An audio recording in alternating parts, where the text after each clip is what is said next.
Soundtrack Secrets.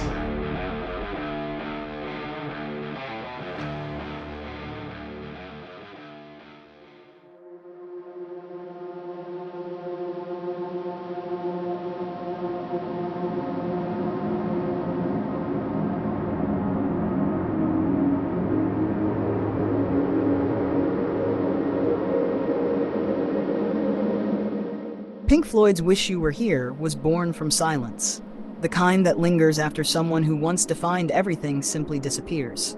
When Syd Barrett left the band, he didn't just step away from the stage. He vanished from the creative heartbeat that Pink Floyd once shared, leaving behind a space that none of the remaining members could fill, no matter how loud their amplifiers roared. In the early days, Syd was the spark. He wrote, he led, he dreamed. His surreal lyrics and experimental guitar work were the reason Pink Floyd sounded like nothing else in 1967. But fame, touring, and heavy LSD use slowly dimmed that light. By the time the band released A Saucerful of Secrets, Syd's mind was already slipping into places even his friends couldn't reach. When he finally left, Pink Floyd became something different. Colder, more precise, more searching. Roger Waters and David Gilmour took over songwriting duties, and their music turned inward. Wish You Were Here, released in 1975, wasn't just another concept album. It was an open wound, a meditation on loss, disconnection, and the strange emptiness that success often hides. The concept of absence runs through every note, from the static-filled opening that fades in like a distant memory to the haunting refrain that gives the album its name. Wish You Were Here is about what's no longer there. It's about Syd, but also about anyone who's ever felt left behind in the pursuit of something bigger. The band was at Abbey Road Studios, recording Shine On You Crazy Diamond, a direct tribute to Syd. The lyrics called out to him, "Remember when you were young, you shone like the sun." Then, as if the universe itself was listening, Syd Barrett walked in. No one recognized him at first. He had shaved his head, his eyebrows were gone, and he had gained weight. He looked like a ghost of his former self, standing silently in the room where his friends were recording a song about him. David Gilmour was the first to realize who it was. The air in the room changed. Some of the crew started crying. Syd just smiled, staring at the equipment, distant and quiet, as if he didn't understand what was happening, or maybe he understood too well. It's said that when the band played him Shine On You Crazy Diamond, he didn't react. He simply said, "It sounds a bit old." Then, without another word, he left. None of them would ever see him again. That was the last time Syd Barrett stood in a Pink Floyd studio. That moment became the emotional core of Wish You Were Here. It wasn't just about Syd anymore. It became a mirror for the band itself. The distance between what they were and what they had become. The price of progress. The loneliness that comes with fame. When David Gilmour sang How I Wish You Were Here, it wasn't just directed at Syd. It was a cry from one part of himself to another. The innocent part that used to play guitar in smoky London clubs, chasing sound for the sheer love of it. The beauty of the song lies in its simplicity. 2 acoustic guitars, recorded live together, breathing in sync. You can almost feel the warmth of the room, the hum of the strings, the quiet ache in Gilmour's voice. Every chord sounds like a memory trying to find its way home. Roger Waters later said that Wish You Were Here was about feeling detached, not only from Syd, but from reality itself. As Pink Floyd grew more successful, he felt more isolated from the world around him. The song became his confession, disguised as a love letter. The static that opens the track isn't random noise. It's a metaphor, tuning through life's distractions, searching for a signal, for meaning. When the guitar finally cuts through, it feels like clarity after chaos, a voice emerging from the void. Even the album's artwork reflects absence. The cover shows 2 men shaking hands, one of them on fire, a symbol of artificial connections and the pain behind polite gestures. It asks the listener a question: are you really there, or just pretending to be? The irony is that while the album mourns Syd's absence, it also mirrors his influence. His spirit haunts the melodies. His imagination lingers in the production. Without him, Pink Floyd became more focused, but also more fractured. Wish You Were Here captures that contradiction perfectly. Love and loss, memory and regret, art and alienation. It's a song that doesn't just remember someone, it remembers a feeling that can never return. In the years after its release, the song grew beyond its original meaning.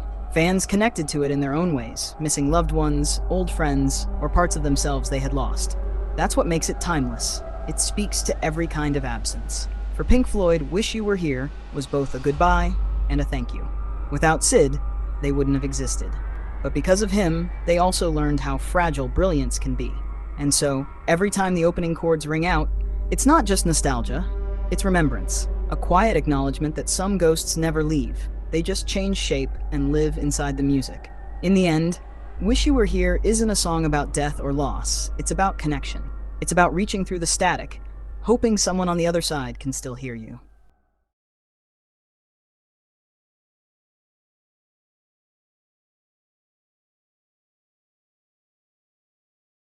The sound of Wish You Were Here isn't just beautiful, it's intentional. Every tone, every bit of noise, and even the silence between chords was carefully crafted to tell a story. Pink Floyd wanted listeners to not only hear the song, but to feel the distance that haunted it. It begins with a lonely radio, scanning through stations. You hear static, snippets of music, faint voices, and then slowly, a simple acoustic guitar emerges.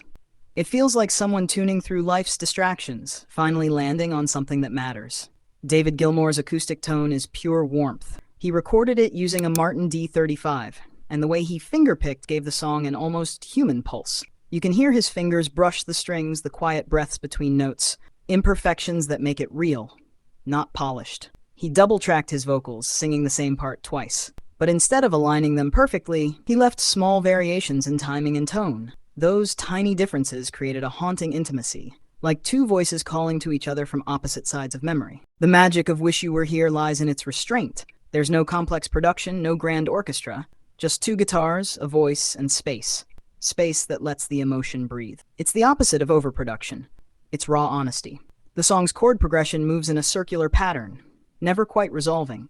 It mirrors the emotional cycle of nostalgia, that bittersweet loop between remembering and missing. Each return to the main riff feels like coming home, only to realize the home doesn't exist anymore. Behind the warmth of the guitars lies a subtle melancholy. It's the sound of someone trying to hold on to something already gone. Yet within that sadness, there's hope. The hope that connection can still exist, even through loss. Roger Waters once said that the idea was to make the listener feel disconnected, as if they were listening through glass. That's why they used real tape effects and background static. It's not just noise, it's a metaphor for emotional distance. Every element of the mix was designed to evoke absence. The guitars are up front, but the backing instruments, piano, synth, subtle percussion, feel like echoes, as if they're playing from another room.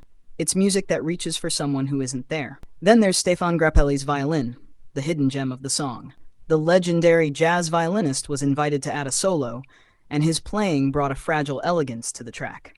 But in the final mix, the band decided to fade it almost completely out. You can barely hear it, floating beneath the guitars, like a ghost melody. It's poetic, an invisible tribute to the invisible man they were singing about. The choice to hide Grappelli's part wasn't a mistake. It was symbolism, presence through absence. Pink Floyd's brilliance wasn't just in writing songs, but in how they used sound to express emotion. Wish You Were Here doesn't tell you how to feel, it makes you feel it. The warmth of Gilmour's guitar, the chill of the static, the ache of the lyrics, it all becomes one experience. The production itself becomes storytelling. The fade in and fade out, the way the sound crackles like an old memory. It's the musical equivalent of remembering someone who's no longer there. Every playback of Wish You Were Here becomes a small ritual of remembrance. You tune in through the noise, find clarity for a few minutes, and then drift back into static. It's fleeting, just like the people and moments it was written for. In the end, that's the genius of Pink Floyd. They didn't build songs, they built feelings. And Wish You Were Here stands as their quiet masterpiece, a tribute not just through words, but through sound itself.